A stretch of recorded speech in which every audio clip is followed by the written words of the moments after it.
I told you that there are some members who are not with us here, and I think it would be good because they are watching us also virtually. They were not able to come due to certain commitments. In the team, we also have, that's myself, Grace Ongile, Dr. Grace. We have Professor Wanjiku Kabira. We do have Roslyn Odede. We do have Dr. Elizabeth Nzioki. We do have Karen Wakoli. In the team, we also have Tegla Lorupe, who was with us yesterday, but she had to go out of the country for another assignment. She passes her regards. And last but not least, we also have former, is it Honorable Rose Waruiru. So that is the team. If you hear the names, we have carefully selected the face of Kenya. Very careful leaders, women who represent our former provinces, so that if one is called to go and speak in the local language, like it happened to Sabina a few minutes ago, she had to speak in Kikuyu language. If one is called to speak in Kisomali in the northern part of the country, we have the members. If one is called to speak which language? Kalenjin, we do have that. So what is our role? Our role as eminent women is really to capture or to get the reaction of women before, during, and after elections. We do know and understand that women face issues of violence.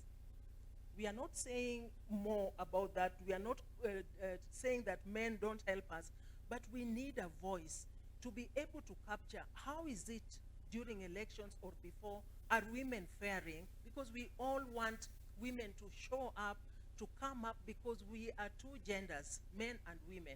And our population is even slightly bigger than that of men.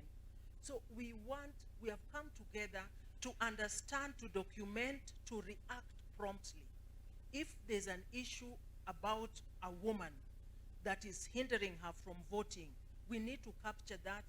Last 2 weeks, we trained the monitors on issues of violence and different types of violence: physical, cultural, social, political, to capture that, and that will form our basis to even eventually look at the issue of peace using the the lens of gender, and sustain a long period of time, so that we don't just wait for elections. As we heard the ED saying, when there is war, and we are repeating this, women, children, and youth suffer differently. With all due respect, I know that we have elders, they also suffer when the young boys are being killed. But at the forefront, the woman has been given different duties because she's the anchor home. Am I saying the truth? In my culture, we say, and in all over Africa, for a young man, if you marry a woman, nothing will happen nicely in that home. Isn't that so? Because God from that of men. Also, the other side of the coin, if the man is about doing all the violence, hitting the wife all the time, there'll be no development. So, in a nutshell, we will be like ambassadors of peace. We will have what we are calling the situation room, where we'll be sitting there starting from the 4th to after elections. If we don't have problems, if we do have problems, we are giving ourselves duty to be there and solve the problems, including talking to political leaders, duty bearers, everybody involved, and creating peace. But we are not doing this alone. We are doing this with, the network, Kenya Network of Faith. Is it called Network? Yes, Kenya Women Need Faith Work. We are also in collaboration with all the structures of IRCK, the council, the National Council of the Wise. We do have the elders, so that they understand and help us to use that platform.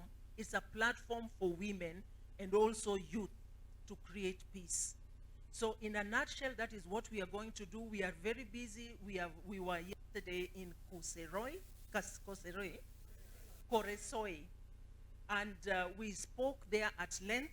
We shared our experiences about even other countries, and we kept saying, and even today, that we are preaching the the message of peace. We are peace ambassadors, and we believe in God. A few hours ago and yesterday, we said, God really is watching us, and we don't want to let God down. From whichever angle we are joining, we are one family, believers in God. So if we are believers in God, and whether we are talking of the Bible, the Quran, all the religions, peace, messages of peace comes out. So we are using the fact that God created us not to fight. We want peace. And as eminent women, we have told you that we'll be linking up with all the persons who have been trained electronically, such that we are able to solve the problems immediately. If a woman has been slapped or beaten up for some reason or the other on that particular day or even before, we have a program in our phones. Will be called, and we will call the police if it is a police matter. We'll call the IBC if it is IBC matter. We'll call security. We will also be together with security and a team of people helping us understand what is happening. So our efforts will be very coordinated, including all the other mediation efforts by different agencies and also at all the levels. So in a nutshell, I think it is a duty of commitment, and we want to really emphasize that youth are not left. And as we've heard the entire day, let nobody talk to the youth with some little money and then you mess the other neighbor. Let us be together. We don't want experiences of what we know about. So ours is about peace, peace, peace. And I'm happy that we are holding hands together with all the other efforts and preaching one message. Peace be with us.